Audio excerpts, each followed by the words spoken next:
Hello everybody, Twins of Destruction, Destruction Extraordinaires here to bring you a video about Assassin's Creed Origins. As stated during E3, this game, Assassin's Creed Origins, takes place 3,000 years before Egypt was first mainly created by their first king, which actually was created in 3100 BC. So that puts this game almost near the end of ancient Egypt and the end of Cleopatra VII's rule. So that means that this game takes place a couple hundred years, about 400 to 500 years after the known assassin Darius killed King Xerxes with a hidden blade, becoming the first assassin to have a successful kill with the hidden blade. Just to give it a little bit more time frame, that means that the assassins are still cutting off their fingers to use the hidden blades, and that won't change until about 1,000 years later with Altair. Just like any other Assassin's Creed game, viewpoints are a big fast travel selection. But you can also use horses, camels, chariots, and if you have, I assume it works for a camel too, a horse can be called by a whistle, and this whistle has been seen in Red Dead Redemption, and that means that it has a big map. This Assassin's Creed Origins game is going to have a really big map. That's why you can randomly summon your ride by using a whistle command, and it would come up right behind you just like it does in Red Dead Redemption. As seen right here, there is also underwater exploration, not just like in Assassin's Creed Black Flag, when you have to go to a specific spot, and then you get lowered under the water. You can completely dive under the water, explore wrecks, ruins that have been sunken, and you can actually find treasure down underneath the sea. And then sometimes, if you are stranded, just floating there in the middle of a lake or river or whatever it is, a felucca, which is a man on a little boat, maybe like the size of a gondola from Assassin's Creed 2, will pick you up and actually let you take control of the boat so that you can get yourself to shore safely. So people have a little bit of heart in this game, apparently. Well, probably not all of them. Everybody's favorite subject about Assassin's Creed, the combat. In the newest game, Assassin's Creed Origins, there will be more aggressive combos. So hopefully, maybe this will be the most brutal Assassin's Creed yet, with there actually being a dodge button, smoke bomb mid combos. So if you're in a tight squeeze, you can probably throw down a smoke bomb and dodge away so you can, let yourself breathe. You can change to legacy controls, which is actually the classic Assassin's Creed from number 3, 4, Unity, Syndicate. So you can go back to the classic controls if you really like them that much, which I think is a very unique touch.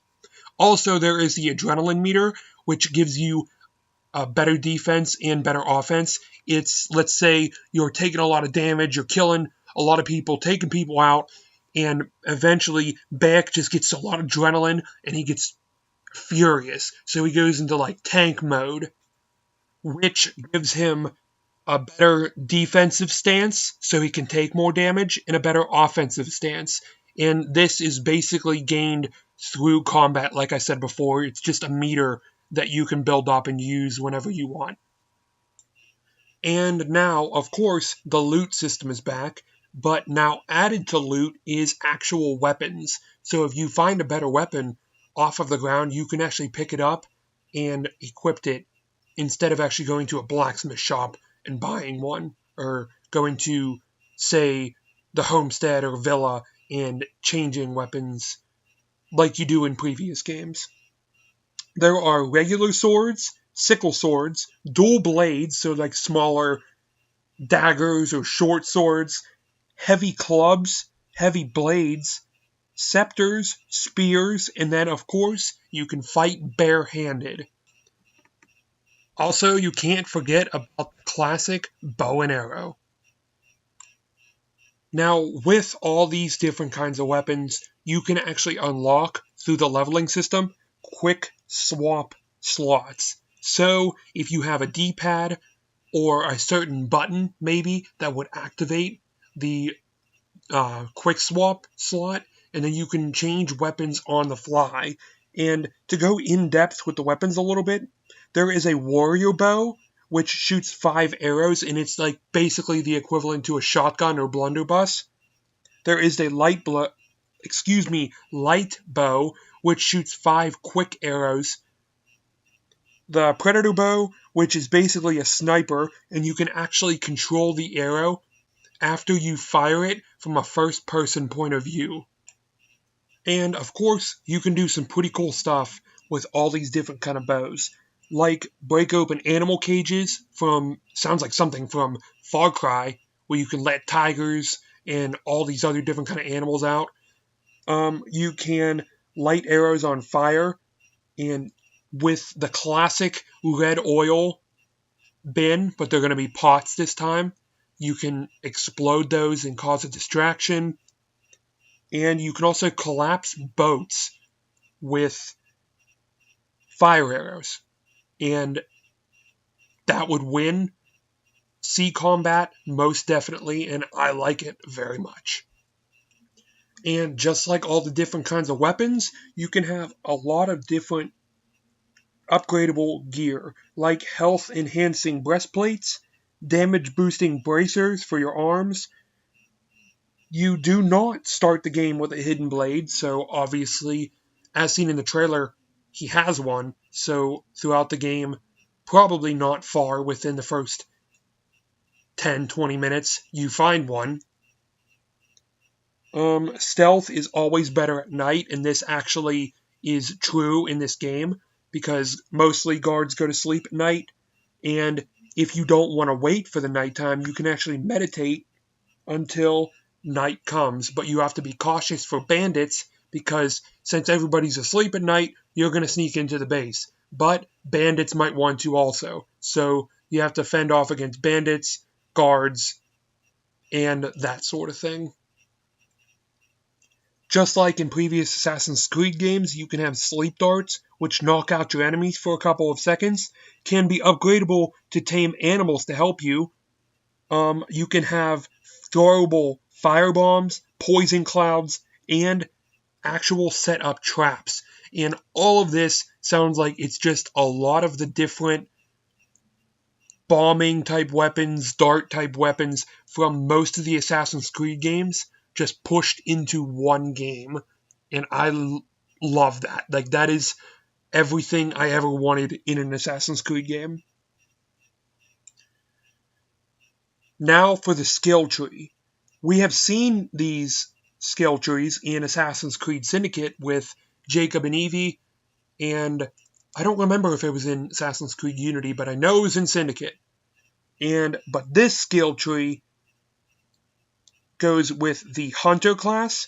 It's the ranged and stealth people. The Warrior class is mainly for the melee people, and the Seer class, which is assassin tools.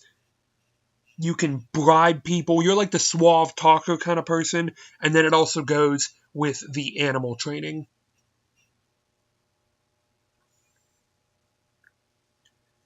With the exploration of caves and temples and all the kind of pyramids and stuff, there seemingly is unlimited amount of torches that Bayek can use. With these torches, you can also light huts and oil slicks, toss into hay bales, and you can actually jump into the hay bales like some kind of stuntman. You can use fires as a distraction, which is almost similar to the fire bombs and fire arrows that I mentioned previously. Now we can talk about what some people may call the second protagonist of this game, Senyu, who is an eagle tamed to basically be friends with Bayek. And with Senyu comes the new Eagle Vision. Senyu mainly just flies above, certain areas, and you can control her to spot enemies, distract enemies, and point out objectives for Bayek to look at and find certain things. Speaking of finding stuff throughout the world, there is no more minimap on the game's HUD. It only has floating markers throughout I guess you could say, the atmosphere of the screen, and it just gives a general location of where you should go. So basically, you have to find out where to go instead of the game telling you. You can also complete quests at your own pace, stop and start when you want, and just randomly pick up on a quest that you stopped to go loot a bandit camp, or etc. Now, to be the last part of this video, I'll just give you a little bit of a description about the main protagonist, Bayek. He used to be a part of an order of warriors who protected the pharaohs, known as the Medjay. There is now no need for the Medjay anymore because of the newly founded Greek rule over Egypt. Bayek believes that the gods of Egypt support him in his quest to get back at the people that wronged him and what he stood for. He also sees the need to adapt to the pressures of an ever-expanding world. These adaptations form the basis for many of Assassin's Creed's familiar symbols and stories to explain the origins of the Assassin's Brotherhood.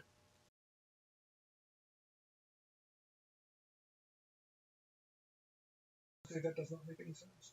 Alright everybody, that's the end of this video. If you have any comments, questions, concerns, anything at all, put them in the comment section. I will be happy to read them, respond, everything at all.